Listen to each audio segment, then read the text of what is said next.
이사야 2장 1절에서 11절의 본문을 통해서 말일에 여호와의 전에 산이 모든 산꼭대기에 굳게 설 것이라는 제목으로 하나님의 말씀을 전달하겠습니다. 이사야서를 통해서 올 한 해 동안에 우리가 2020년 마무리될 때에 이사야서 66장인데 전체에 하나님이 주시는 은혜를 확인할 겁니다. 우리가 52주기 때문에 또 절기를 빼면 어떤 주간에는 우리가 2장 정도씩 해야 되는 주간도 있을 겁니다. 가만히 1년 지나도 우리가 이사야서 66장 전체를 한번 일독하게 되는 건데요. 특히 여기 말일이라는 말이 있습니다. 말일에 갯돈을 주는 날이 아니고 이 말일이라는 마지막 날을 말하는 건데 어떤 면에서는 다시 오실 그리스도의 시간표, 성경의 끝에 대한 이야기를 이야기합니다. 보통은 창세기로부터 계시록까지 점진적 계시가 계시되어서 밝게 증거되어지고 그리스도가 오신다. 그런 각도로 창세기로부터 계시록까지를 일직선으로도 보지만 각 성경 각 권마다 각 장 구절마다 계속 종말론적인 관점들을 항상 넣어놨습니다. 왜 그러냐? 끝을 보고 달려라. 나의 달려갈 길, 주 예수께 받은 사명, 이 은혜의 복음 전하는 일을 마치려면 내 생명을 걸어도 후회함이 없는 방향을 정해놓고 우리는 사는 겁니다. 좌로나 우로나 치우칠 시간도 사실은 없어요. 왜 우리 교회가 메시지의 내용이 다 똑같냐? 그럼 뭐를 이야기해야 됩니까? 왜 우리 교회는 어떤 성경의 복음, 성경의 전도, 성경의 끝 이것만 계속 강조를 할 수밖에 없는가? 이번에 기도 제목들 여러분들께서 내신 거 보면 만민을 위해 깃발을 드는 것이 어떤 것이고 여기에 주역으로 쓰임받고 내가 쓰임받고 싶은 게 뭘까? 사실은 생명운동이 내게 이제 본격적으로 시작돼야 됩니다. 말씀운동이 계속 확산되어야 됩니다. 제자운동이 확산되어져야 됩니다. 그걸 하기 위한 내용이 성경의 복음, 그걸 지속하기 위한 방법이 성경의 전도. 그러면 이 방향을 성경의 그 주님 오실 때까지 하는 것이죠. 신앙생활은 굉장히 심플합니다. 그렇게 복잡한 게 사실은 아닙니다.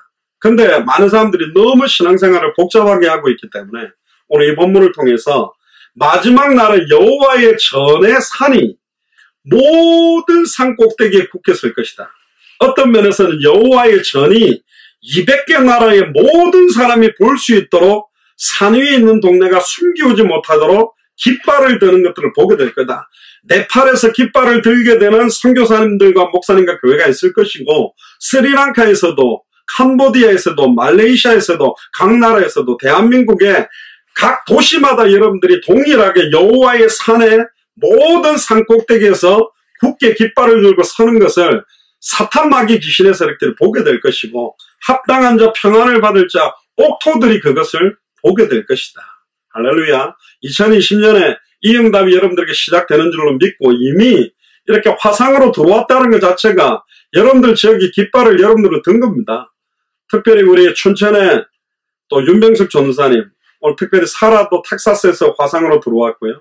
금정교회 또 거창 또 서울 이렇게 화상으로 들어온 지는 제가 강조를 좀 많이 하죠. 화상으로 들어오는 것과 유튜브는 또 다릅니다. 비행기도 비즈니스석 가고 이코노미석이 또 틀려요. 또 1등석은 또 다르다니까. 이게 화상으로 들어오는 게 굉장히 의미가 있습니다. 벌써 여러분들이 각 지역에서 깃발을 들고 그 도시에 진짜 하나님이 살아계시고 예수가 그리스도이심을 깃발 들고 있는 거하고 동일한 것이다. 그런 이야기를 드리는 겁니다. 1절부터 우리 내용을 보면서 내게 주시는 음성들을 오늘 들어보시기 바랍니다. 아모스의 아들 이사야가 받은 바 유다와 예루살렘에 관한 많습니다. 이거는 남유다 북이스라엘 예루살렘에 있는 사람들에게 준 것은 아니요. 아모스의 아들 이사야가 지금도 2020년에 오늘 주일 강단에 있다면 지금 우리에게 한국에 있고 미국에 있는 우리에게 주신 말씀이다 이 말입니다. 미가서 4장 1절 3절에도 똑같은 내용이 나오는데요. 이사야와 미가 선지자는 같은 시대에 사역한 선지자들입니다. 그 두 선지자가 같은 내용을 강조하고 있는데 그 내용에 굉장히 강조하고 있는 게 뭐냐면 오늘 제목에 나왔던 말일에 마지막 날들에 되어질 것에 대한 예언입니다. 우선적으로는 이 이사야와 미가가 예언한 것은 신약교회에 성취될 거지만 결국은 신약시대는 말세 시대의 시작이고, 지금 우리 예수사랑교회가 살아가고 있는 2020년은 신약교회가 시작된 것을 거의 AD 한 35년, 40년 정도로 본다면 33년 정도가 되겠죠. 예수님 승천하시고 시작된 거니까.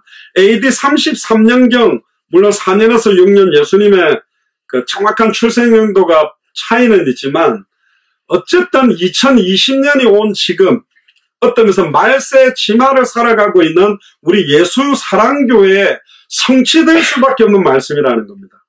이게 어둠이 짙어지면 빛이 굉장히 밝아지듯이 너무 많은 교회들과 영적인 어두운 시대가 지금 왔기 때문에 이게 지금 달라지고 있는 시대가 성취될 말씀이 지금 우리에게 온 겁니다. 이사야 선지자와 미가 선지자가 지금 우리에게 주는 메시지다. 그렇게 받게 되기를 주님 축복합니다. 특히 사도 베드로도 그렇게 말합니다. 만물의 마지막이 가까웠다. 그것도 2000년 전에 베드로전서 4장 7절에 이때도 마지막이 가까웠다 계속 이야기했는데 2000년이 지났습니다. 사도 요한도 요한일서 2장 18절에 이것이 마지막 때다 그랬어요. 지금 우리는 그냥 세계복음화가 아니라 왜 당대 세계복음화를 그러냐면 세계복음화 그냥 구호상 멋있어 보이니까 교회를 하는 사람의 최종적 목표는 세계복음화니까 구호로 써놓는 것이 아니라 왜 2000년, 2020년이 왔는데도 주님이 다시 속히 올 것처럼 이야기해놓고는 왜 이렇게 딜레이 되는가? 딱 한 가지입니다. 영생주식으로 작정해놓은 자들, 마태복음 24장 14절에 이 천국복음이 모든 민족에게 증언되기 위하여 온 세상에 전파되니 그제야 끝이 오게 돼 있는데 너무나 많은 교회들이 정확한 복음이 뭔지도 모르고 전해야 될 내용을 잃어버리고 있는 시대가 왔기 때문에 지금 만약에 오늘 우리가 예배드리는 지금 딱 주님 오시면 어떻게 됩니까? 여러분들은 조금 전에 적어놓은 가족들 가운데 정확하게 복음을 받지 않은 사람들은 바로 지옥인데 행복하겠습니까? 안에 천국 가는데 지옥으로 곤두박질 칠 건데 내 아버지의 뜻은 한 사람도 잃어버리지 아니하고 마지막에 다시 살리는 거라 그랬기 때문에 그 한 사람까지 이 복음을 들어야 주님이 오시는 거예요. 그렇기 때문에 제가 오늘 되게 초반부터 강하게 말하는 거는 지금 내 주변에 복음 받아야 될 영혼들과 정말 기도해야 되는 것입니다. 그 한 영혼 한 영혼 정말로 생명 얻는 이걸 두고 간절함이 필요합니다. 그래서 계속 경고하는 것입니다. 현대 과학자들이 말하는 연대기는 지구 나이가 몇십억 년이라고 하지만 성경으로 추정해보면 인류의 역사는 약 4000년 전, 주전 4000년, 예수님 오시기 4000년, 오시고 난 2000년이기 때문에 6000년 정도로 보거든요. 그러면 다 웃겠죠. 에이, 과학 시간에 공부도 안 했나? 지구과학도 모르나? 연대기 측정해보면 몇십억 년 나오는데. 그런데요, 전에 제가 여러 창조과학회 그런 이야기도 다 신뢰하지는 않지만, 만약에 지구의 연대가 60억 년이라고 그러면, 지구로부터 파생돼가지고 위성으로 떠돌고 있는 달도 60억 년이 돼야 되는데 60억 년 정도의 달이 연대를 갖고 있다면 달의 표면의 먼지의 높이가 1.5m에서 2m가 쌓여야만 가능하다 그랬거든요. 근데 가보니까 암스트롱이 밟았을 때 또 진짜 밟았다 안 받았다 말도 있는데 2, 3cm 밖에 안 돼요. 잘 모르는 것입니다. 방사성 동위원소 여러 가지 연대 추정하는 게 다 맞지도 않고 또 물론 성경을 과학책으로 보지는 않습니다. 근데 연대가 하루가 1000년이고 1000년이 하루라고 볼 수도 있지만 성경상으로 추정해 보면 구약 시대가 약 4000년, 신약 시대가 지금 2000년입니다. 노아 출생이 주전 3000년, 아브라함이 주전 2000년, 다윗이 주전 1000년, 그리고 예수님이 오셨고, 그리고 1000년쯤 좀 넘었을 때 1517년에 종교개혁이 일어났고, 지금 2020년이 온 겁니다.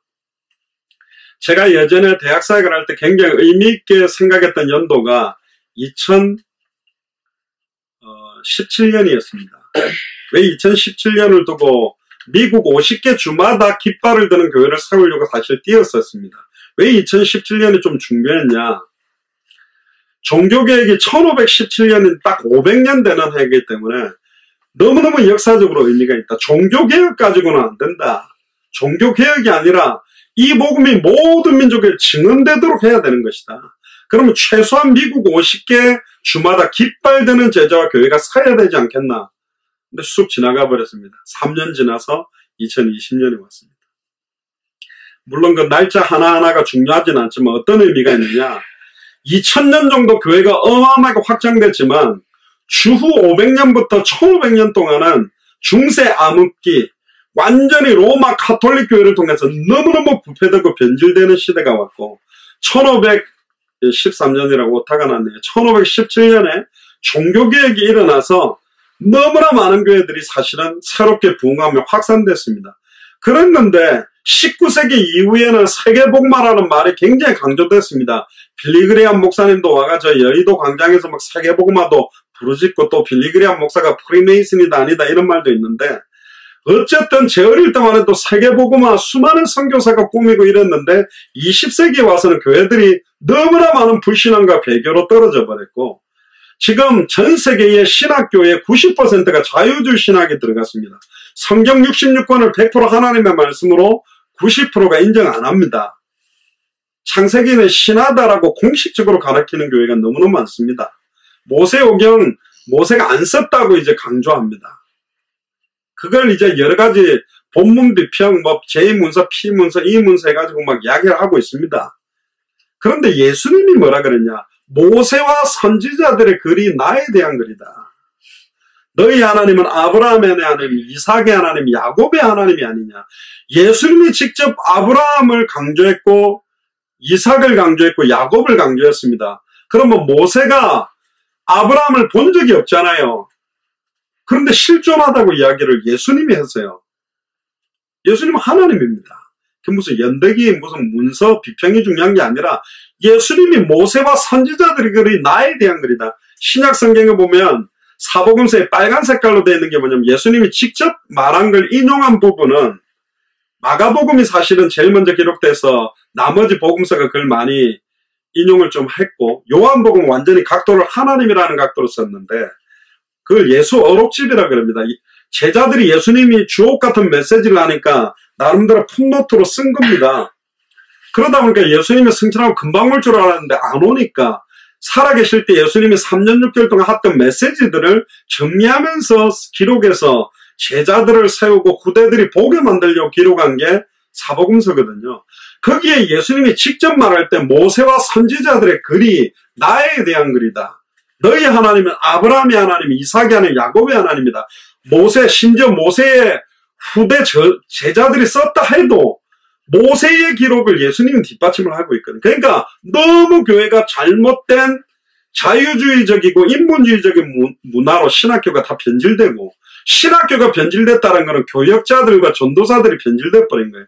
그러니까 잘못된 연합운동, WCC라든가 교회 일치운동, 에큐메니칼 운동은 원래 해외에서 장로교회가 침례교회 전도하고 침례교회가 성결교회 전도하니까 야, 우리는 전하는 내용은 핵심은 똑같지 않냐. 우리는 그냥 교파한다는 거니까 우리끼리는 전도하지 말고 선교사들끼리 연합하자는 분위기로 처음에 에큐메니칼 운동이 시작된 거예요. 그런데 거기에 이방 종교들이 다 들어와서 나중에 구다는 사람들까지 들어와서 이제는 막 카톨릭이다 몰몬이다 뭐 다 들어와 버린 겁니다.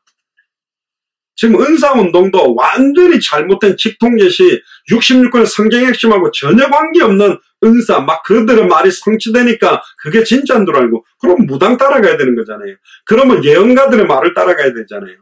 교회 음악과 예배 형식도 완전히 세속화되고 변질되고 저는 뭐 어떤 목사님이 뭐 트로트로 무슨 그 막 뭐 가사를 개사를 해갖고 막 부르면서 전도를 한다는데 세상 사람들을 접근하는 방법에 오픈마인드라는 건 굉장히 좋은데 목사가 과연 저렇게까지 할 필요가 있을까? 차라리 그냥 목사직은 내려놓고 트로트 가수로 가면 좋은데 이걸 똑같이 병행을 하는 게 어떤 건가? 잘 모르겠어요. 그 의미는. 근데 자유주의 관점에서는 접근 방법에서는 좋은데 이 핵심적인 내용을 줘야 되잖아요. 그러니까 저기 JMS 정명석 이런 데는 완전히 요즘 유행하는 가수들 음에다가 그냥 가사를 기독교 가사를 내가 불러도 된다 이렇게 말하거든요. 그런데 완전히 이상하잖아요. 그 예전에 제가 무슨 선교사 대회 때도 가니까 막 선교사들이 앞에 나가 마이크 잡고 노래방 그거가 뭐 달려갈 거야, 뭐 나를 부르면 달려갈 거야, 그런 유행 가사를 막 뭐 어디든지 복음 들고 달려갈 거 막 부르는데 나는 안 기쁘더라고요. 저런 걸 해야 되는가. 마태복음 24장에서 말하는 첫째의 기근과 전쟁의 소문, 재난이 급증은 아직 끝이 아니다. 지금 호주에 불이 어마어마하게 지금 붙어갖고 못 끄고 있지 않습니까? 그건 또 뉴스를 보니까 그 호주에 많은 캥거루들, 코알라들이 특히 그 뭡니까? 캥거루 새끼가 뭐 철조망 이래 빠져나오려다가 두 발을 철조망에 딱 걸치고 그냥 그대로 선 상태로 완전히 타 죽은 그 사진 때문에 지금 막 또 막 코알라 새끼가 막 그 불구덩이로 막 기어다니는데 어떤 아주머니가 가지고 막 코알라를 들고 막 떼내는데 코알라는 이게 느려가지고 엉금엉금 걸어가니까 불이 막 바람 부니까 막 이게 다 타버리는 거예요. 코알라가 먹는 그 먹이 나무가 그게 또 굉장히 그 뭐랍니까 기름 성분이 많아가 불이 붙어버리면 코알라 몸에 털에도 그 기름기가 많아가 불 붙으면 막 쉽게 끄지도 못하는 거예요. 막 지금 막 또 지금 이란하고 막 미국하고 저 뭐 미사일을 쏘아가지고 또 무슨 사령관을 죽이고 심지어 우크라이나 비행기를 저격하고 막 첫째 기근 굶어 죽고 전쟁의 소문. 근데 끝이 아니라고 합니다. 이 끝을 앞당기는 발걸음이 정확한 복음을 들고 있는 목회자들, 선교사들, 주의 종들과 중직자들 교회에 있단 말이에요. 이들이 완전히 세상과 벗싸면서 딴짓을 하니까 너무너무 하나님과 예수님과 성령 근심하고 말할 수 없는 탄식을 하며 딜레이 되어 온 게 2000년 동안 왔다니까요. 저는 미국의 영적 대가성 운동할 때 조지 히필드 목사님이 하는 이야기 있잖아요. 그토록 교회가 죽어왔던 이유는 죽은 사람이 죽은 설교를 했기 때문에 영적으로 죽은 상태에서 죽은 설교, 윤리도덕 설교만 하다 보니까 교회가 이토록 유린당해 왔다. 왜 2020년 동안 주님이 안 오고 있느냐? 안 오는 게 아니라 복음을 정확하게 가지고 있는 주의 종과 전도자들이 이 복음을 말하지 않고 있기 때문에 안 하는 경우인지 못하고 있는지 모르겠는데 그래서 계속 들리게 된 겁니다. 정확한 복음 가진 우리라도 정확하게 증언하는 이 일에 생을 걸어야 된다니까요. 그래서 맨날 기도합니다. 그냥 예수가 그래서 복음만 들으면 좋겠는데 자꾸 전도 막 다시를 그거 하면 좀 부담. 아니라니까요. 누가 전도 제일 잘하는지 아세요? 불신자인데 진짜 예수를 그리스도로 영접하고 구원받은 감격이 터진 사람이 수가성 우물가의 여인이 남편 낯을 있어서 부끄러워서 남들이 다 낮잠 자는 시간에 몰래 물 들어왔다가 동네 사람을 다 뒤집어 깨워버렸다니까. 부끄러운 줄도 몰라요. 와보라, 내가 메시아 그를 만났다. 그렇게 전달하는 겁니다. 전도 훈련을 5년, 10년, 20년, 30년 됐는데 훈련 많이 받을수록 전도를 더 못해요. 왜 못하냐? 아직 하나님 때가 아니고 시간표가 아니고 저 사람 예비된 사람이 아니고 뭘 그렇게 재고 앉아 있는지. 제가 그런 이야기 했습니다. 당신 아들, 딸이 물에 빠져가지고 죽어가는데 옆에 밧줄이 있는데 튜브가 있는데 던져줘야 될 거 아니냐. 하면서 죽어가는데 하나님 이걸 내가 던지면 내가 하는 거니까 하나님의 절대 주권 아래서 이 튜브가 던져져야 성령의 역사가 아닐까요? 주여 저 밧줄이 던져지고 튜브가 되어지도록 해주세요. 전도는 되어져야 되니까. 되어지는 전도도 있고 해야 되는 전도도 있다니까요. 강권하에 내 집을 채우라는 게 예수님이 말했습니다. 때를 얻든지 못 얻든지 말씀을 전파하라라고 강력하게 말하기도 했습니다. 장난치고 있는 거예요. 복음 갖고 있는 사람들이. 이상한 소리를 하고 있는 겁니다. 뭐 때가 됐니 안 됐니 자기 마음대로 자기 판단대로 하면서 지금 밀려와 버린 거예요.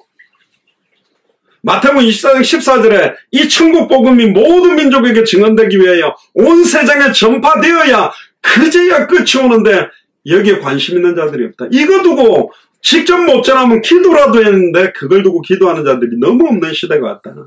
진짜 성경의 끝을 향하여 하나님의 역사는 지금도 멈추지 않고 완벽하게 하나님의 절대주권 아래 진행되고 있습니다. 우리 인간 역사의 끝이 종말이 지금 가까워졌어요. 너무 우리 후대만 보세요. 영도 청소년에 있는 아이들의 모습들만 보세요. 우리 어릴 때 수준하고는 너무너무 달라요. 지금 막 연령대가 낮아져서 음란 타락에 빠져들고 무슨 여러분들 인터넷 기사 검색하는데 막 튀어나오는 것들 보세요. 완전히 제가 그 페이스북에도 친구가 5,000명 정도 있는데 저 개인 메시지로요. 뭐 이상한 애들이 뭐 이렇게 막 많이 보냅니다.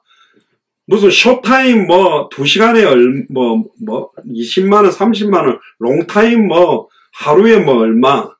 가만히 보니까 내 딸보다 어린 애들이 별의별 짓을 다 하고 있어요. 막 해가지고 장난은 사절합니다. 카톡 아이디 딱 해가 그거 찍고 1대1로 만나자는 거 막 마구잡이로 그냥 다 돌리고 있어요. 지금 이런 시대가 됐다는 거. 우리 어릴 때 어떻게 자랐습니까? 중학교 들어왔는데도 한국말도 잘 아직 한글도 못 대고 들어오는 애도 있고 철없어가 아직도 중학교 2학년인데 엄마 젖 물고 다니는 애도 있었다니까. 초등학교 6학년인데 막 여탕에 들어가는 놈도 있었고 애들이 굉장히 심플하고 단순했는데 요즘은 인터넷 보면 완전히 애들의 영혼과 생각과 마음이 완전히 잠시다 그냥 맛이 갔어요. 그럼 왜 그렇게 하는 걔네들이 별게 없어요. 짧은 시간 돈 쉽게 버는 거라. 그래 너무 좋은 최신형 스마트폰 날마다 새 거 나오면 사고 싶고 화장품에 좋은 백에 막 좋은 차 타고 다니고 완전히 이게 한탕주의로 가고 있는 시대가 됐다니까요. 6천년이 지루하고 기냐?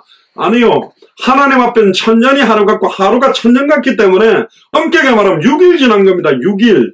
지금 역사는 시작이 돼 있고 대종말이 가까우고 있는데 교회가 이 대종말에 이 심판을 막아내고 심판에서 이 죄와 저주에 해방받게 해줄 수 있는 내용과 답을 가지고 뛰어야 되는 게 교회인데 엉뚱한 짓을 지금 교회가 하는 겁니다. 그러니까 교회들이 욕먹는 거예요. 이제를 보세요. 말일에 마지막 때에 말일이라는 말은 더 중요한 말이죠. 어떤 게 중요합니까? 마지막 날이라는 의미보다 말일이란 말은 30일, 31일, 뭐 윤달은 29일이잖아요. 딱 그 날에 여호와의 전의 산이 모든 산 꼭대기에 굳게 설 것이다.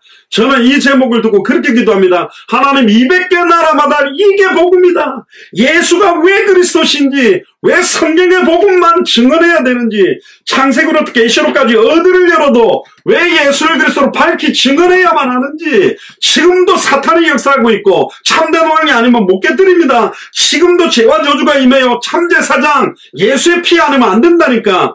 지금도 하나님과 단절돼서 만나는 기회를 찾지 못하고 방황하니까 참 선지자 예수 그리스도가 증언 안 되면 안 되잖아요. 이 단순한 내용, 여러분들 지금까지 유튜브에 마라나타 미션을 철치나 예수 사랑교회로 해가 제 이름을 쳐보세요. 수많은 중남미 나라가서 했던 메시지가 뭐냐? 그냥 여러분들 갖고 있는 20여강 30강 그거밖에 말 안 했어요. 그것도 다 처음 들었대요. 목사님들이 처음 들어봤대. 왜 예수님이 그리스도인지. 늘어가지 못한 나라마다 뭐 대단한 무슨 주석에다가 원어 강의가 필요한 게 아니고 왜 예수님이 그리스도냐? 왜 그리스도라는 그 이름을 모든 이름 위에 뛰어난 이름을 주셨냐? 여기 답을 내게 만들어야 되는 지금 못하고 있는 겁니다. 대형 교회는 몰려든 사람들 관리한다고 바빠갖고 못하고 작은 교회는 밥 먹고 사는 것도 못해서 못 가고 어중한 교회는 어중간하게 있다가 못 가고 다 못 가고 있는 거예요. 지금 다 바빠요. 얼마나 신방할 때도 많습니까? 주님 오실 때까지 신방만 해도 다 못한다니까요. 주님 오실 때까지 내 자녀들 하나를 바꾸는데도 못하는 겁니다. 그러니까 무슨 당대 세계문이냐 그렇게 생각할 수밖에 없어요. 그러나 이디오피아의 네시처럼 빌립보의 루디아 대사인과 야손 고린도의 브리스가 아굴라처럼 그 한 사람 하나님이 완벽하게 중요한 사람은 딱 한 번에 만나면 한 나라를 살릴 수 있는 것이다. 모든 작은 산 위에 뛰어나리니 만방이 그리로 모여든다. 근데 이걸 잘못해서가 200개 나라 2000개가 넘는 미전도 부족 국가가 몰려들 수 있는 건물에 교회를 자꾸 지으려고 그래요. 건물이 필요한 게 아니라니까. 여호와의 전에 사는 시온산으로 엄격하게 말하면 신약교회입니다. 모든 산 꼭대기 모든 작은 산은 200개 나라와 2000개가 넘는 미존도 부족 국가입니다. 모든 나라마다 이방 종교와 우상 숭배가 완전히 장악돼 있잖아요. 모슬렘, 힌두교, 불교, 기독교가 들어갔는데 기독교도 우상화되고 종교가 돼버렸다. 성경의 복음만 전하는 교회가, 성경대로 전도하는 교회가, 성경을 끝을 향해서 달려가는 교회가 필요한 것입니다. 만방이 그대로 모인다는 말은 모든 족속 천하 만민이 강물처럼 흘러들어와서 하나 되고 또 흘러나가서 함께 이 복음을 전하게 될 것이라는 중요한 의미를 우리에게 주신 겁니다. 진짜 예수를 그리스도로 알고 정말로 믿는 저와 여러분들이 끝까지 어떤 상황에서도 견디며 상황이 더 악해져도 괜찮아요. 막 경제적인 어려움이 더 와도 괜찮아요. 우리가 할 건 성경의 복음, 성경의 전도, 성경의 끝이요. 사람들이 없어도 해야 될 거예요. 역사가 안 일어나고 붕이 안 돼도 해야 돼요. 근데요, 우리 작은 걸 가지고 조금 헌신했는데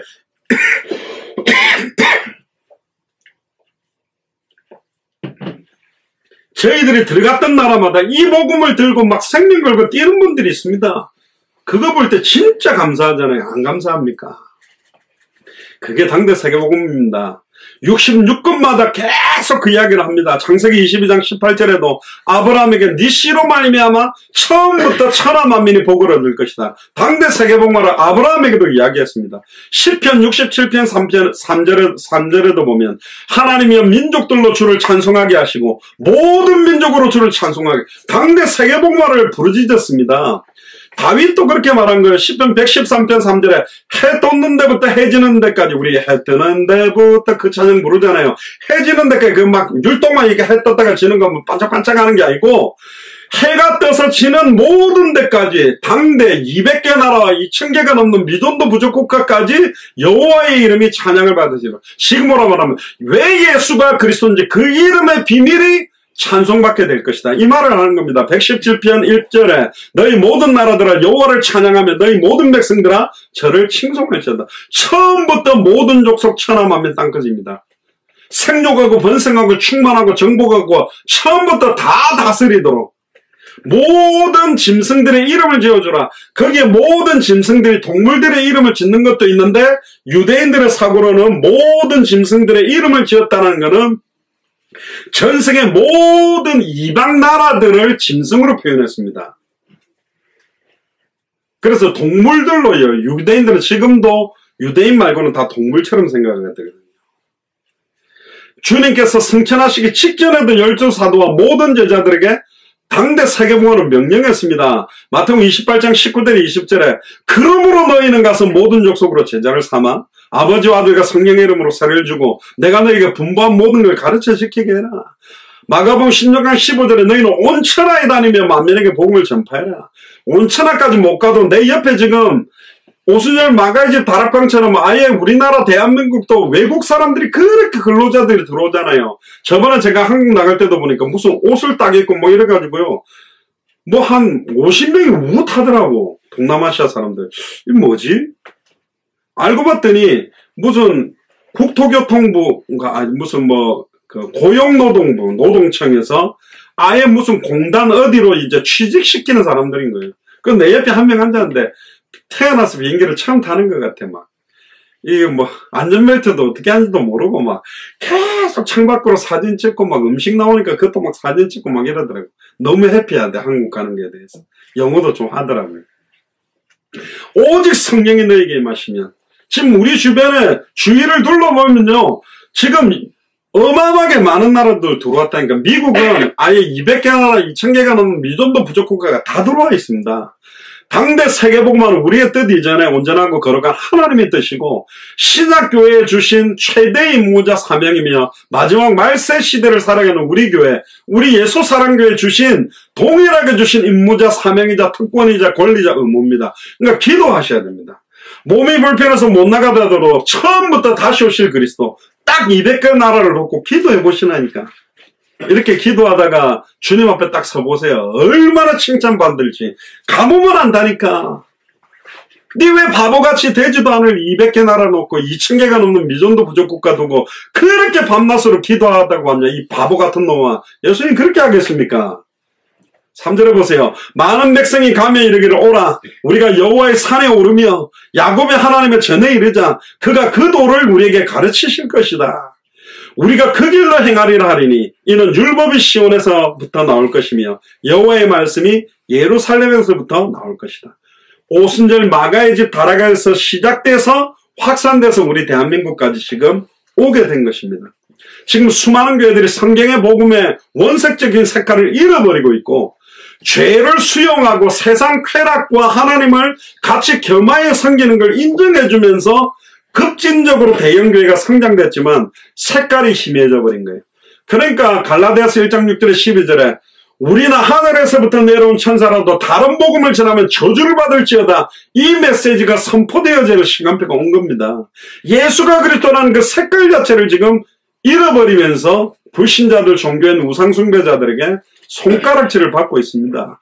이 복음이 모든 민족에 증거됩니다. 그러면 200개 나라가 기독교 국가가 되면 주님이 오는 것이 아니라 이 복음이 다 듣도록 하는 겁니다. 다 듣게 하는 게 어렵냐? 불가능하지 않습니다. 코알라 그 새끼 사진 하나가 전 세계로 퍼지는 것처럼 앞으로 급격한 전도운동의 바람들이 부는 시간표가 올 거고 극심한 핍박 시험 환란도 같이 올 겁니다. 그래서 사도 요한이 환상 가운데 계시록 7장 9절에 보니까 각 나라와 족속과 백성과 방언에서 아무라도 능히 셀 수 없는 큰 무리가 흰옷을 입고 손에 종려가지를 들고 보좌 앞과 어린 양 앞에 선 것을 보게 될 거다.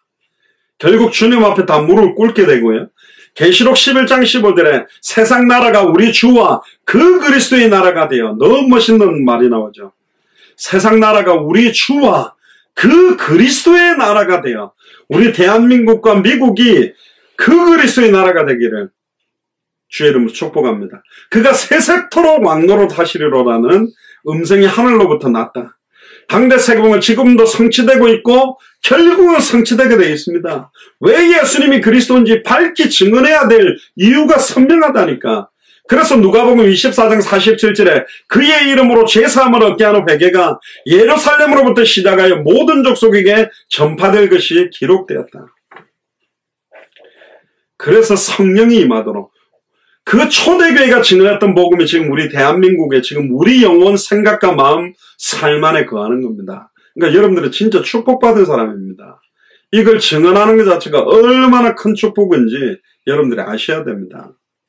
4절에 보니까 그가 열방 사이에 판단하시며 많은 백성을 판결하시니니 무리가 그 칼을 쳐서 보습을 만들고 그 창을 쳐서 낫을 만들며 이 나라가 저 나라가 다시는 칼을 들고 서로 치지 아니하는 전쟁을 연습하지 않는 시간표가 올 거다. 결국 하나님께서 모든 인간의 발악, 인간의 추악한 면들을 다 꺾어버리는 때가 옵니다. 호세아 2장 18절에 그날에는 이 땅에서 활과 칼을 꺾어 전쟁을 없이 하고 저희로 평안히 눕게 만드는 시간이 온다. 지금이 마지막 때입니다. 제가 어릴 때도 말세지 말이라고 듣고 자랐습니다. 그런데 이게요, 더 급속하게 세상이 음란 타락과 저주로 지금 진행되고 있습니다. 그거 보니까 사도 요한이라는데 틀렸습니다. 세례 요한을 통해서 마태복음 3장 1절에 3절에도 보면 세례 요한도 신약시대를 시작하면서 종말을 알리는 메시지를 먼저 던졌습니다. 유대 광야에 전파하여 가로되 회개하라 천국이 가까이 왔다. 이는 이사야서 말씀을 성취하는 거다. 마태복음 4장 12절에 17절에 예수님이 세례 요한이 잡히고 난 다음에도 아예 스불론 납달리 지경 가버나움에 가서 이사야서의 예언의 성취를 하면서 이때로부터 뭐라고 예수님이 이야기를 했냐. 예수께서 비로소 전파해 가라사대 회개하라 천국이 가까이 왔다. 다시 초림 예수께서 다시 오실 또 임하게 될 하나님의 나라 종말론적 메시지를 딱 던지면서 사역을 시작하신 겁니다. 그러니까 끝을 놓고 예수님도 뛰었습니다. 다시 오실 걸 놓고 너희는 마음에 근심하지 마라. 하나님을 믿으니 또 나를 믿으라. 내 아버지 집에 거할 곳이 많도다. 만일 그렇지 않으면 너에게 일렀으리라. 내가 처소를 예비하면 다시 와서 너희를 나 있는 곳에 있게 하겠다. 우리를 위해 처소를 예비하셨어요. 그럼 예수님이 처소 예비하는 능력이 부족해서 2000년 딜레이 된 게 아니라니까. 지금 처소를 예비했는데 지금 심판주 되시는 예수님 오시면 복음 못 받은 사람은 어떻게 됩니까? 제가 저희 어머니가 만민교회라는 이름으로 교회 사역을 할 때 그 여동생 중학생이 이렇게 하나 있었는데 아빠가 불신자인 거예요. 그래 막 복음 전하게 하는데 얘는 막 다음에 두고 아빠 두고 그랬는데 아버지가 갑자기 돌아가셔버렸어요. 그때 얘가 막 펑펑 울면서 저한테 물어보더라고.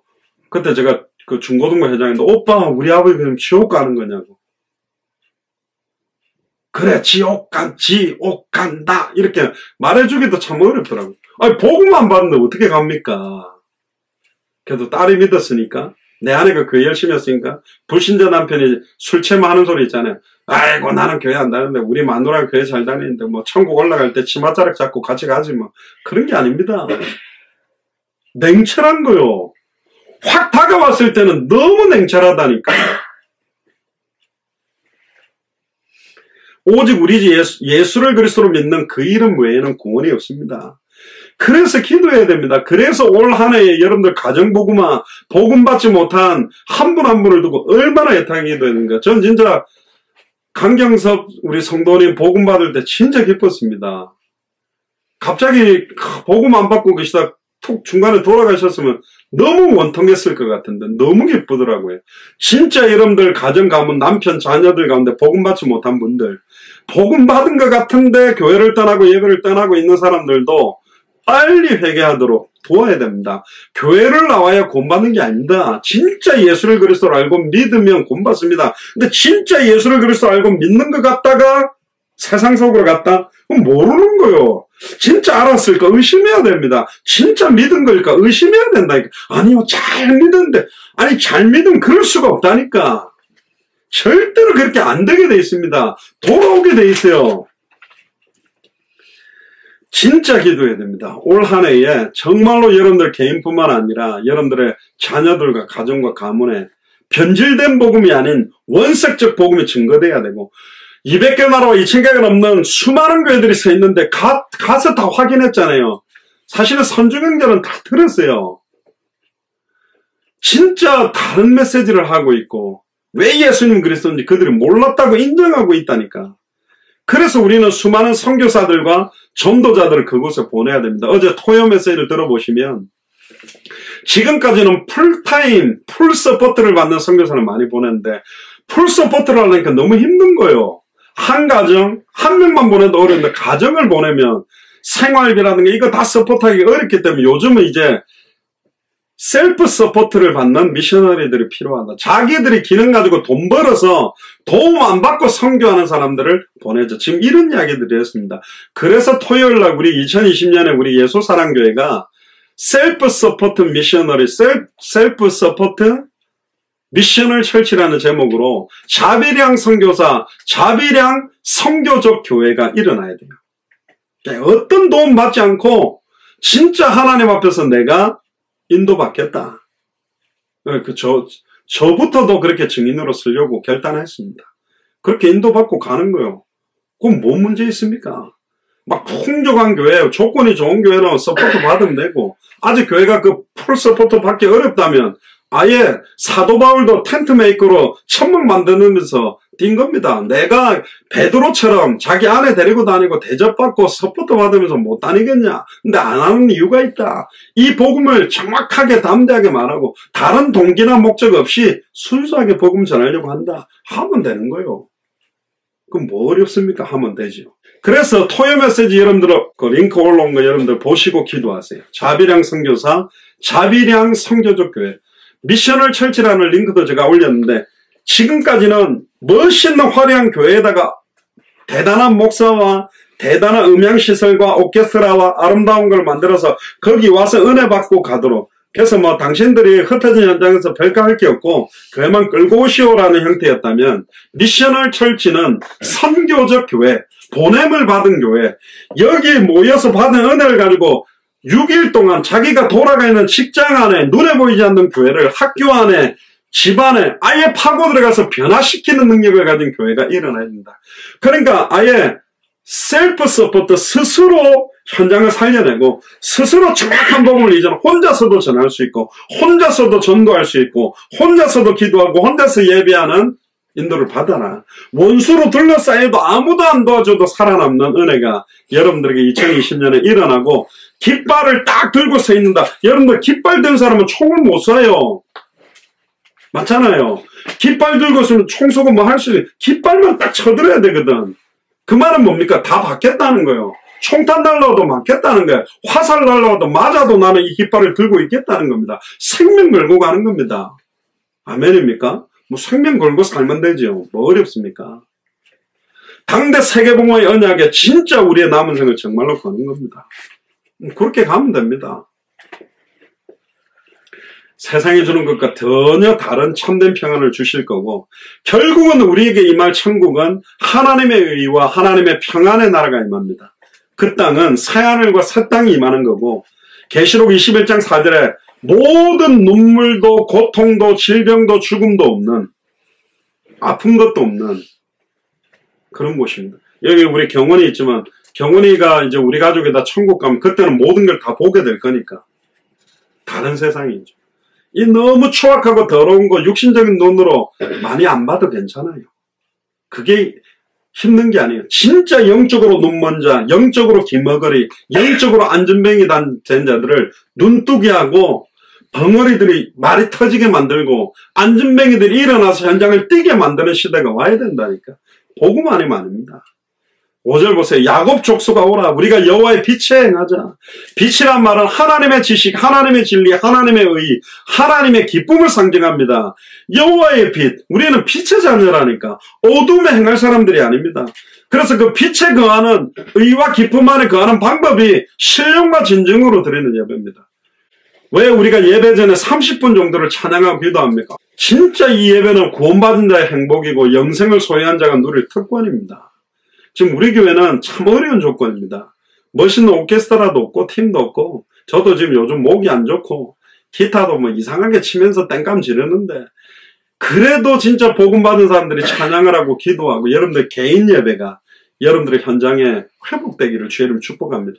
아무도 없을 때 혼자서 무릎 꿇고 진짜 예수를 그리스도로 그 이름으로 기도한다. 혼자서 성경 펴놓고 말씀 읽기 시작했다. 혼자 찬양을 시작했다. 어마어마한 일이 일어나는 겁니다. 하나님의 사람, 그리스도의 사람, 성령 인도받는 사람들의 참된 행복이 거기 있습니다. 저도 가끔 미국에 들어가서 부산에 가면 막 새벽에 저는 고라 때렸는데 막 6시에 막 저희 아버님, 어머니 일어나서 막 찬양하는데 찬양도 한 10곡씩 해보는 거예요. 옛날에는 우리 어머니가 한번 기도하고 찬양 부르기 시작하면 좀 짧게 하세요.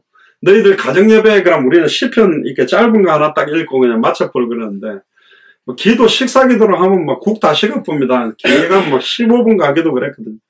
그럼 막 눈 감고 주여가 아니라 한숨 쉬고 막 있을 때도 많았다니까요. 그런 기도, 그런 예배가 아니라 진짜 기쁨으로 찬양하기 시작하면 달라지는 거죠. 6절에 보세요. 주께서 주의 백성 야곱 족속을 버리셨음은 그들에게 동방풍속이 가득하며 그들이 블레셋 사람같이 술객이 되며 이방인으로 더불어 손을 잡아 언약했다. 하나님의 자녀가 세상 사람들하고 벗삼기 시작하면서 세상 음란 타락 이걸 너무너무 적용하는 거예요. 옛날에는 양심의 가책도 생기고 하나님 앞에 부끄럽기도 그러는데 이제 양심이 화인 맞아서 기가 막히게 세상 사람들처럼 같이 어울리고 변질되고 교회 와서는 거룩한 모습으로 탈바꿈하고 이중 삼중 생활하는 그 안양의 태양 캠프 때 그 이영식 집사 이야기 안 했습니까? 그렇게 방범 활동하면 앞장서서 막 마시자고 막 위하여 머리 털고 앉아있는데 그 막 목이 이만한 홍나니까 이제 회개해가지고 남은 생 똑바로 살고 참 그래서 하나님의 진노가 필요한 것 같아요. 막 간절해져. 목 잡고 머리 손 얹어서 기도하니까 그렇게 간절 안 했다니까요. 안 아플 때는. 하나님 말씀을 알지 못하는 것, 믿지 않는 것, 순종하지 않는 것, 희미한 것, 성경의 핵심을 잃어버린 게 죄입니다. 하나님과 단절된 이유는 죄라고 그랬거든요. 예수가 그리스도라는 핵심을 모르고 하는 모든 게 죄입니다. 이걸 모르면서 열심히 몸부림치고 돈 잘 벌고 좋은 직장에 좋은 조건을 가지면 행복할 수 있는 줄 알고 살아가는 것 자체가 죄다. 이스라엘의 죄는 하나님을 알지 못하는 것, 복음을 모르는 것, 말씀의 핵심을 모르는 거면서도 우상 숭배였습니다. 어떤 우상입니까? 아담과 하와에게도 우상이 생겨버렸어요. 원래 우상은 없었는데 선악과가 우상이 된 겁니다. 하나님하고 똑같이 만들어줄 걸 믿고 사단의 말을 따라 따먹고 완전히 모든 걸 다 잃어버리고 쫓겨나버린 거예요. 그러면 지금 이 시대의 선악과 뭡니까? 여러분들의 선악과는 뭡니까? 여러분들의 우상숭배는 뭡니까? 벌써 뱀 속에 들어간 사탄하고 교제를 시작한 거예요, 하와가. 그래서 헐가닥 넘어간 겁니다. 사기꾼하고 딱 어울리면 헐가닥 넘어가듯이 도박 좋아하는 사람과 음란 좋아하는 사람과 사귀면 넘어가듯이 미국에 마약 잘하는 사람하고 사귀어버리면 넘어가듯이 깽단하고 어울리면 금방 공천 구합니다. 그러니까 이게 타종교인과 우상숭배자들을 죄악시한다는 말이 아니라 그들을 변화시킬 만한 힘과 은혜가 없는데 깊은 교제를 하면요. 그들의 세상 문화가 나를 잠식해서 나를 변질시켜버린다니까. 그렇게 당해왔지 않습니까? 그걸 말하고 있는 거예요. 그걸 경고하는 거예요. 동방의 풍속, 아수르와 바벨론 풍속이 가능하다. 남자는 이 정도 해도 돼. 여자는 이 정도야. 아, 요즘은 뭐, 남편 아내 없이, 뭐, 이렇게 뭡니까? 둘째, 셋째 부인, 막 이렇게 두고 사는 거 다 그렇게 하는데 뭐, 이런 식으로 다 넘어가 버리는 거예요. 그러니까 7절 9절을 보세요. 또 그 땅에는 은금이 가득하고 보화가 무한하며 그 땅에는 마필이 가득하고 병거가 무수하며 그 땅에는 우상도 가득하며 그들이 자기 손으로 짓고 자기 손가락으로 만든 것을 공경하여 천한 자도 절하며 귀한 자도 굴복하오니 그들을 용서하지 마소서. 이사야가요. 그들 절대로 용서하지 마세요. 그 말은 뭐야? 주여 저들을 치세요. 이렇게 말했어요. 너무 추악하니까. 은금도 많고 보화도 많고 마필도 많고 병거가 무엇하니까 지금으로 말하면 좋은 차에 좋은 집에 어마어마한 돈을 갖고 있는 거예요. 너무 그런 경제가 풍성하니까 하나님을 의지하는 것보다 물질적인 유의함과 그 군대의 힘을 의지하는 겁니다. 여러분들 신앙생활하는 사람들 가운데 경제적인 조건이 완벽하게 어마어마하게 갖추고 있는 사람들이 정말로 간절하고 순수하고 정말로 간절한 마음으로 복음과 전도와 현장을 뛰는 사람 봤습니까? 드뭅니다. 그런 사람들이 그렇게 현장을 뛰어들기가 어려워요. 자기 스스로 우상을 만들었다. 손가락으로 만들었다. 천한 자든 귀한 자든 스스로 만든 우상에다가 굴복하고 절을 다하고 있다. 여러분들은 우상에 안 빠져 있나요? 지금 여러분들의 우상은 뭡니까? 하나님이 버려버렸다니까. 그게 저주입니다. 하나님이 버려버린 거예요. 사도 요한이 요한에서 5장 16절에 형제가 사망에 이르지 아니하는 죄를 범하거든 보거든 구해라. 사망에 이르지 아니하는 범죄자들을 위하여 저에게 생명을 주시라. 그러나 사망에 이르는 죄가 있으니 이에 대하여 나는 구하라지 않는다. 사망에 이르는 죄가 뭐냐? 뭐라고 생각합니까? 용서함을 받지 못하는 죄가 뭡니까? 성령을 회방하는 죄라 그랬죠. 성령을 회방하는 게 뭡니까? 예배 시간에 술 먹고 하고 막 떠들어버리는 게 회방이 아니요. 2000년 전 십자가 부활로 단번에 영원히 하나님 만나는 길, 단번에 영원히 죄와 저주에서 해방받는 길, 단번에 영원히 사탄을 깨뜨리고 승리한 길이 열렸다라는 성령의 역사 자체를 회방한다는 말 거스리는 거예요. 받지 않는 거예요. 예수를 그리스도로 인정하지 않는 거예요. 예수님을 참선지자, 참제사장, 참왕으로 받지 않는 거라니까. 사망에 이르는 죄가 뭐냐? 예수를 나의 그리스도로 믿지 않는 죄입니다. 인정하지 않는 거예요. 왜? 우상 때문에. 그건 못 버리는 거예요. 좋잖아요. 쾌락이 좋잖아요. 쾌락이 있다니까. 그러니까 수많은 사람들이 넓은 길로 가는 거예요. 너무 좋은 길이 있다니까. 쉽게 가는 길이 있다니까. 그러니까 거리로 가는 겁니다. 10절 11절에 보세요. 너희는 바위 틈에 들어가며 진토에 숨어 여호와의 위엄과 그 광대하심의 영광을 피하라. 그날에 눈이 높은 자가 낮아지며 교만한 자가 굴복되고 여호와께서 홀로 높임을 받으시려나. 가장 무서운 죄가 뭐냐? 교만입니다. 교만은 어떤 면에서는 하나님을 만홀히 여기는 거예요. 만홀히 여긴다는 말이 뭐냐? 같지 않게 여긴다는 말입니다. 하나님을 그냥 무시하는 거예요. 아예 자기 생각 기준이 더 뛰어난 겁니다. 우상 숭배를 한다는 것은 10계명의 첫 번째, 두 번째 계명을 어긴 겁니다. 그러니까 결국은 많은 사람들이 우상 숭배와 교만함으로 사실 하나님 앞에 돌아오지 않습니다.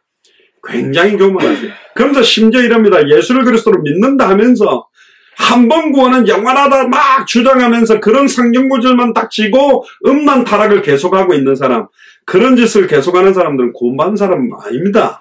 그렇게 안 살게 돼 있어요. 성경에 말합니다. 성경으로 말하면 니골라당, 더 나아가면 적그리스도가 되는 거예요. 양의 탈을 쓴 이리와 늑대가 분명히 교회 안에 있습니다. 옆 사람 한번 보세요. 양의 탈을 쓴 건지 진짜 양인지. 결국은 불신자들과 교제하고 하나님보다 더 사랑하는 우상 숭배적인 요소가 여러분들에게 있으면 스스로 무너지게 됩니다. 그렇기 때문에 하나님께서 버려버린 거예요. 그래서 고린도후서 6장 14절에 사도 바울도 이렇게 말합니다. 너희는 믿지 않는 자와 멍에를 같이 하지 말라. 의와 불법이 어찌 함께하며 빛과 어둠이 어찌 사귀겠느냐. 진짜 주변 정리하세요. 사람도 정리하세요. 유익하지 않는 사람들하고 어울려봤자 유익하지 않다니까요. 정말로 하나님 앞에서. 그래서 바울이 디모데에게 이렇게 경고합니다. 디모데전서 6장 17절에 네가 이 세대의 부한자들을 명하여 마음을 높이지 말고. 일단 제가 목사로 죄송합니다. 목사님들도 돈 많고 배경 백그라운드 좋은 사람들한테는 굉장히 인사도 잘하고 사골세 살고 막 반지하에 사는 사람들은 막 개무시하는 그런 목회자들도 많습니다. 대학사에 갈 때도 보니까 이쁜 애들과는 막 말씀 운동 더 해주고 싶고, 못생기고 뚱뚱한 애들은 말씀 운동 해달라 해도 바쁘다 이러고. 이 세대의 부한자들을 명하여 마음을 높이지 말고 정함이 없는 재물로 소망을 두지 마라. 우리의 수준이란 말은 좀 이상한데, 우리에게 딱 맞는 재물을 하나님 주는 거예요. 내 믿음이 정말로 물질과 모든 걸 넘어서면 그 다음에 물질들을 하나님 허락하는 거라니까. 옛날에 무역지 보세요. 너무 비법 무술책이라든가 막 굉장히 중요한 검을 소유하고 있으면 막 그걸 빼뜨려고 공격을 받아버리거든. 물질을 많이 받으면요, 믿음을 다 잃어버린 경우가 많다니까. 정함이 없는 재물로 소망을 두지 말고 로또 같은 거 사지 마세요. 예수를 그리스도로 믿는 사람은 로또 사가지고, 당대 세계화를 하나님 로또가 담청이 돼가지고 경제 축복을 가지고 선교사를 서포트하다 왔습니다. 하나님 쪽팔리는 일입니다. 그거 하지 마시고, 우리 딱 시간표에서부터 내가 할 수 있는 응답하다 가면 돼요. 그러면 우리가 알지 못한 크고 은밀한 경제가 따라오는 경우도 있을 겁니다. 근데 그 따라오는 경제가 올 때까지 가만히 있지 말고 내 있는 자리에서부터 정함이 없는 재물에 소망을 두지 말라는 말은 정함이 있는 만큼 소망을 두라는 거거든요. 오직 우리에게 모든 것을 후히 주사. 어떤 목사님은 제가 꼭 기억나는데, 이분은 이 본문에 들어가면 막 후히를 그냥 후히 안 하더라고요. 오직 우리에게 모든 것을 후히 주사. 얼마나 후히 받고 싶은지 막. 어떤 목사님한테 어떤 집사님 와서 그랬습니다. 목사님, 언제쯤 우리에게 경제 축복이 막 터지고 풍성하고 막 지하수가 터지고 막 원유가 터지듯이 그렇게 경정답이 오겠습니까? 그랬더니 그 목사님이 정 멋있는 말씀을 하셨는데요. 집사님 눈에서 그 돈에 대한 도끼가 빠지면 아마 안 오겠습니까? 그랬다는데, 그렇습니다. 누리게 하시는, 후히 주사 누리게 하시는 하나님께 소망을 둬라. 하나님께 소망을 둬라. 복음의 소망을 둬라. 생명운동, 말씀운동, 제자운동의 소망을 두라는 겁니다. 우리는 물질 가지고 당대생으로 완성하려고 하는 것이지, 물질적인 유의함을 만끽하고 즐기려고 달라는 게 아니잖아요. 근데 또 경제가 오면요, 많이 바뀌어요. 예를 들어서 이 종이가 있습니다. 하나님 경제 축복 주세요. 그럼 요 정도는 우리가 커버를 해요. 요 정도는 내 믿음이 감당할 수 있구나. 근데 요 정도 무게가 딱 오면 주여 감당해. 오, 버티네요. 좀 못 버틸 줄 알았는데. 근데 이제 이 정도 경제 축복을 주세요 하면 이제 이게 안 되는 거란 말이에요. 이게 감당이 안 된단 말이에요. 그러니까 언제 올까? 먼저 그의 나라를, 의를 구하라. 그러면 이 모든 것이 되는데, 언제 이 모든 것이 더해지지를 관심 두지 말고, 먼저 그의 나라가 임하는 예수가 그리스도라는 이 복음이 증거되어져서 나라가 임하도록 예수를 그리스도로 전하는 그 의를 밝히 전하는 데 집중하고 있으면, 때가 되면 속히 이루고 정확한 시간표에 하나님 주시게 되어 있습니다. 그러면 따라오는 거예요. 따라와야지 딸려가면 안 된다니까. 호박을 갖다가 당길 때 꼬투리를 자꾸 당기면 뚝뚝뚝 끊어지잖아요. 근데 호박통 잡고 북 당기면 줄기하고 이파리 다 끌려옵니다. 그럼 호박잎파리 삶아가지고 호박잎파리에다가요 된장 쌈장 해가지고 싸먹으면 진짜 맛있거든. 근데 자꾸 그 꼬투리에 줄 당기지 마세요. 통을 자꾸 당겨버려요. 그 통이 뭐냐? 성경의 복음, 성경의 전도, 성경의 끝, 당대 세계복음만 생명운동, 말씀운동, 제자운동 놓고 가면 다 따라올 것입니다. 결국 사람을 높이면 안 돼요. 목사도 사라지고 중직자들 사라지고 오직 그리스도만 딱 높여지는 교회가 하나 일어나야 되고, 결국은 목사가 교만해지고 중직자들이 교만해진다는 것 자체는 복음이 빗나간 거라니까. 복음이 결핍돼서 그래요. 오직 성경을 기록한 목적은 너희로 예수께서 하나님의 아들 그리스도심을 믿게 하려고 기록한 것이다. 결국 12절부터 22절에 보면 이제 여호와의 날이 곧 다가옵니다. 특별히 우리 주변에요, 눈에 보이게 보이지 않게 천사들도 역사하며 기도할 때마다 어린 소자 옆에도 천사가 있고, 우리가 기도한 계시록 8장 3절 4절에 기도를 가지고 천사들이 움직인다 했습니다. 영적으로 굉장한 일들이 일어납니다. 성경을 내가 좀 봤다, 기도를 좀 했다, 전도를 좀 했다, 자칫 잘못하면 그게 교만이 되지 않고 겸손함으로 섬겨서 두렵고 떨림으로 사역해야 됩니다. 그래야 그리스도만 높이게 되는 거거든요. 내가 복음 전했을 때 막 은혜 받으면 기분 좋습니다. 내가 역사를 어느 나라 갔더니 막 이 정도 됐다 이러면 막 기분 좋았는데 벌써 기분 좋아졌다는 거는 내가 한 것 같은 게 나온 거예요. 그리스도가 계속 높여지도록. 13절에 16절에 보세요. 레바논의 높고 높은 모든 백항목, 바산의 모든 상수리나무, 모든 산과 모든 솟아오른 자연산과 모든 높은 망대와 견고한 성벽과 다시스의 모든 배와 모든 아름다운 조각물에 임할 것이다. 결국은 여기 말하는 것은 높은 산, 솟아오른 작은 산들은 주변에 교만한 나라들, 모든 높은 망대와 견고한 성벽들은 그들의 강한 성, 또 다시스의 모든 배와 아름다운 조각물은 물질, 유황들 말하는 거예요. 그러니까 사람들이요, 부자들은 쉽게 교만에 빠집니다. 왜? 많은 사람들 부름을 받고 돈 좀 쓰면 사람들이 완전 왕처럼 대접해 주니까 갑질도 하고 그러지. 근데 부자인데 진짜 겸손한 사람 진짜 멋있는 겁니다. 17절 18절에 보세요. 그날에 자고한 자는 굴복되며 교만한 자는 낮아지며 자만과 교만은 패망의 선봉 넘어집의 앞잡이 여호와께서 홀로 높이심을 받을 것이며 목사도 같이 높임을 받을 건 안 했습니다. 중직자들도 같이 높임을 받는데 안 했습니다. 여호와께서 홀로 높임을 받으실 것이야. 할렐루야. 예수 그리스도의 십자가만 그리스도의 이름만 높이고 우상들은 온전히 없어질 것이다. 결국 사람의 손으로 만드는 우상은요, 코가 있어도 맞지 못하고 손이 있어도 만지지 못하고 발이 있어도 걷지 못하고 목구멍으로 소리도 못 냅니다. 그런데 우상 숭배하는데 응답받잖아요. 그렇습니다. 우상 속에 들어간 사탄이 역사하는 거라니까. 사람이 만들어 놓은 그 물건에 힘이 없다니까 사탄이 속이는 거예요. 19절 21절에 보세요. 사람이 아멸과 토굴로 들어가서 여호와께서 일어나서 땅을 진동시키시는 그의 위엄과 그 광대하심의 영광을 피할 것이라. 사람이 숭배하려고 만들었던 그 은우상, 금우상을 그날의 두더지와 박쥐에게 던지고 아멜과 험악한 바위 틈에 들어가서 여호와께서 일어나서 땅을 진동시키시는 그의 위엄과 그 광대하심의 영광을 피하리라. 그때 아는 거예요. 아이고 내가 이런 쓰잘데가 없는 우상을 하나님인 줄 알고 섬겼구나. 22절을 보세요. 너희는 인생을 의지하지 말라. 그의 호흡은 코에 있나니 수에 칠 가치가 어디 있느냐. 의지하지 말라는 말은 끊어내라는 거예요. 베리트 잘라내다 끊어내다 구별하다는데 잘라내세요. 덕지덕지 세상과 벗삼아 걸쳐놓지 말고 다 주변 정리를 하세요. 완전히 주님 바라보는 새로운 출발이 2020년에 시작되기를 주의 이름 축복합니다. 코를 딱 막아놓고 5분 10분 정도 모시면 바로 내사 상태가 되고 죽습니다. 우리가요 대단한 존재가 아닙니다. 아무것도 아닌 존재예요. 아침에 나타났다가 사라지는 안개와 같은 일생인데 이 짧은 일생에 우리가 예수 그리스도를 알고 믿게 됐다. 성경의 복음이 뭔지를 알고 증언하게 됐다. 성경대로 전도하게 됐다. 성경의 끝을 보고 뛴다. 진짜 축복입니다. 2020년에 말일에 여호와의 전에 산이 모든 산꼭대기 200개 나라마다 똑똑히 보도록 깃발 들고 서게 되는 응답들, 그 깃발을 드는 이 일에 여러분들이 쓰임받게 되기를 주님 축복합니다. 기도하겠습니다.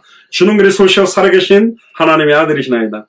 하나님이 이사야 2장을 통하여 말일에 여호와의 전에 산의 모든 산꼭대기에 예수가 그리스도라는 성경의 복음의 깃발을 꽂고 성경의 전도의 깃발을 꽂고 마라나타의 깃발, 성경의 끝의 깃발을 꽂는 이 일에 우리가 증인으로 서도록 우리 예수 사랑교회 모든 교육자들, 중직자들, 성도들과 우리 후대들을 마음껏 축복하시며 연결하여 있는 모든 선교사님들을 유의있게 축복하여 주옵소서. 감사를 드리며 승리하신 주 예수 그리스도의 이름으로 기도드리옵나이다. 아멘.